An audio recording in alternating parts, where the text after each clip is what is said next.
नमस्कार दोस्तों, मैं अंकुर उपाध्याय स्वागत करता हूं आप सभी का आपके अपने YouTube channel share market analysis में। यहां आप सभी के साथ बात करने वाला हूं कुछ आईटी स्टॉक्स के बारे में। आईटी स्टॉक्स में पहले एक तेजी बनी और अभी एक काफी शार्प गिरावट भी आई है और गिरावट का ट्रिगर बनता हुआ दिखा है एसेंचर की जो रेवेन्यू फॉरकास्ट है उसमें कटौती। जो दुनिया की सबसे बड़ी आईटी कंपनी है उसने अपना आगे का रेवेन्यू गाइडेंस घटा दिया है। उन्होंने कहा कि भैया अभी इकोनॉमी इतना अच्छा कर नहीं रही है और कंपनीज आईटी स्पेंड कम कर रही हैं, जिसकी वजह से हम रेवेन्यू गाइडेंस कट कर रहे हैं। और भारतीय आईटी कंपनीज जो हैं इनका मेजर रेवेन्यू अमेरिका से ही आता है, जिसके बाद इनमें काफी बड़ी पिटाई भी देखी आपने, चाहे वो इन्फोसिस हो या दिग्गज टीसीएस हो या विप्रो हो या फिर टेक महिंद्रा हो, सारे की सारी दिग्गज आईटी कंपनीज गिरी हैं। लेकिन सवाल ये उठता है कि अब जो गिरावट होनी थी वो हो चुकी है या और होगी। वहीं दूसरी तरफ अगर आप देखें तो ये भी है कि जो एसेंचर है वो कह रही है कि आगे को लेकर इंटरेस्ट रेट हाई है, जिसकी वजह से आईटी स्पेंड कम है। तो फेड चेयरमैन जेरोम पोवेल साहब खुद कह रहे हैं कि इंटरेस्ट रेट तो घटना शुरू होने वाले हैं जून से। तो जब इंटरेस्ट रेट घटेंगे तो क्या वापस आईटी स्पेंड लौटेगा? अगर हाँ तो देखो 3 महीने के चक्कर में हमें शेयर्स तो नहीं बेचने चाहिए, ये तो क्लियर कट हो गया। तो फिर अब दूसरा सवाल रह गया कि क्या फिर खरीदारी शुरू कर दें? अब इसके बारे में समझते हैं और जानते हैं। सबसे पहले सबसे बड़ी आईटी कंपनी की बात करूं अगर मैं भारत में, इन्फोसिस सेकंड लार्जेस्ट है। कुछ लोग कमेंट कर देंगे अदरवाइज। अगर इन्फोसिस की बात करूं 1500 रुपए का भाव है, टेक्निकल टर्म्स पे बहुत ही सपोर्टिव लेवल पे आके खड़ा हो गया ये स्टॉक। वॉल्यूम्स भी अच्छे खासे आए हैं, पीछे जो गिरावट हुई है उसमें काफी बड़े वॉल्यूम्स आए हैं। मेरे को लगता है कि इस स्टॉक को यहां से एक्यूमुलेट करना शुरू कर सकते हो आप इजीली, और फ्रेश एंट्री लेना, बाय ऑन डिप्स करना, आराम से उठा के अपनी पोर्टफोलियो में रखने वाला शेयर बन चुका है ये इस भाव पे। 25 के पीई पे आ गया है। और 2 घंटे पहले एक बड़ी खबर भी आई है इन्फोसिस के लिए जो मैं कवर करूं यहां पे।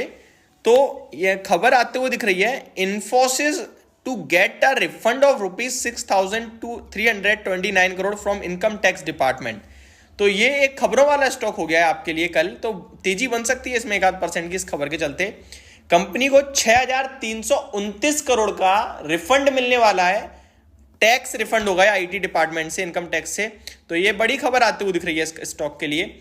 चलिए अब वापस से आता हूं मैं टॉपिक पे। खबर भी पॉजिटिव हो गई, स्टॉक टेक्निकली सपोर्ट लेवल्स पे है ही है, यहीं से घूमना शुरू हुआ। तो पहले और छोटे लक्ष्य तो 1650 रुपए के बनते हैं, जो कि एग्जैक्टली 10% होता है, जो साल भर भी नहीं लगेगा मुझे लगता है। लगभग 3 महीने 6 महीने में एक बार ये स्टॉक आपको 1650 दिखेगा, यानी कि 10% आपका एक दिग्गज कंपनी पैसा बनाने को तैयार है। अब जिन लोगों को 10% कम लगता है उन्हें मैं बता दूं, 2024 में अभी तक आप देख चुके हो, चौथा महीना शुरू होने वाला है, पैसा बनानी है। दूसरी बड़ी बात, कोई भी एफडी आपका 5, 6, 7% से ज्यादा पैसा नहीं दे रही है। और अगर आप यहां 6 महीने में भी 10% बना रहे हो तो आपके पैसे पे सेफ्टी प्लस बड़े रिटर्न्स मानूंगा मैं। तो आप उठापटक वाले बाजार में डेफिनेटली ऐसे स्टॉक को कंसीडर कर सकते हो। तो मेरे को तो यहाँ पे पसंद आने लगा है, वैल्यूएशन भी अच्छे हो गए हैं, और मेरे को लगता है अर्निंग्स में अगर दिक्कत आई तो एक फॉल जरूर आएगा, लेकिन वो टिकेगा नहीं। अगला स्टॉक है विप्रो, सेम कॉपी पेस्ट, यहाँ पे भी मैं सारे वर्ड यूज करूंगा। यहां भी लेने का मौका है। 480 के नीचे मेरे को ज्यादा दिखता ही नहीं है, बट अब नेक टू नेक तो खड़ा ही है 480 पे।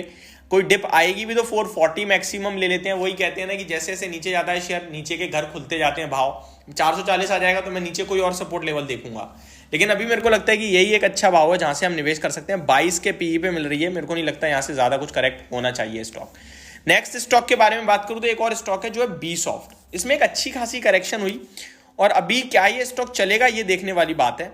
अभी मैं फ्रेश एंट्री नहीं लूंगा, यहां मैं इसे वॉच लिस्ट में लगाऊंगा। ये बड़ा पैसा बनाने की दम रखता है।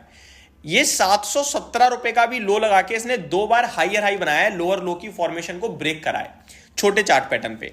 अगर ये स्टॉक 720 ब्रेक नहीं करता है आने वाले 2-4 दिनों में और स्टॉक ऊपर निकल जाता है अराउंड 770 के, तो फिर मेरे को लगता है ये हायर हाई बनाना शुरू कर चुका है, जहां पे दोबारा 861 के जो इसके फ्रेश लाइफ हाई है वो मेरे को लगता है लगते हुए दिख सकते हैं आपको। तो ये स्टॉक भी रडार पे रखना चाहिए, अभी खरीदना नहीं है, रडार पे रखना है। अगले स्टॉक की तरफ बढ़े अगर हम, तो भारत की सबसे बड़ी आईटी कंपनी टीसीएस जो है, वहां गिरावट आई है, लेकिन 31 के पीई पे। तो मेरा मानना यह है कि भी थोड़ा और वेट कर लेंगे, इसमें हम इतनी जल्दबाजी नहीं करेंगे खरीदने की। हालांकि टेक्निकल टर्म्स में ये भी सपोर्ट लेवल पे आ गया है और 12 तारीख को इसकी अर्निंग्स भी आ जाएंगी, यहां हमें और क्लियरिटी मिलेगी कि क्या करना है। तो 12 तारीख अपने आप में एक बड़ा दिन होने वाला है, उसके बाद धीरे धीरे पूरे large cap IT then mid cap IT के रिजल्ट आना शुरू हो जाएंगे। आईटी से टाटा एलेक्साई का चार्ट पैटर्न और स्टॉक भी बहुत अच्छा लगता है और मैं काफी बार आपके साथ डिस्कस भी कर चुका हूं। 7,785 रुपए का भाव है स्टॉक का। मेरे को लगता है कंसोलिडेशन हो रही है जनवरी से। इस बीच में स्टॉक ने 2 बार नीचे 7,200 रुपए तक का भाव भी दिखाया है, बट स्टॉक ऊपर किसी भी वक्त जा सकता है, बड़ी तेजी आ सकती है 8,600 रुपए तक। तो ये 900 800 900 रुपए की दम रखता है चलने की। यहां से इसको रडार पे रखें क्योंकि यहां मेरे को लगता है बड़ी तेजी बन सकती है। Tata Elxsi share delivered negative returns in 2 years, 5,400 rupees और 9,000 प्राइस टारगेट लाइकली। तो इस पे बुल बियर चल रहा है कि भैया कोई कह रहा है 5,500 तो कोई कह रहा है 9,000, बट मेरा मानना है 8,500 तक जाएगा स्टॉक ऊपर में। तो ये आईटी स्टॉक्स पे मेरी आप सभी के लिए राय थी। होप आपको सारी चीजें समझ में आई होंगी। Thank you so much for watching this video. Have a great day guys.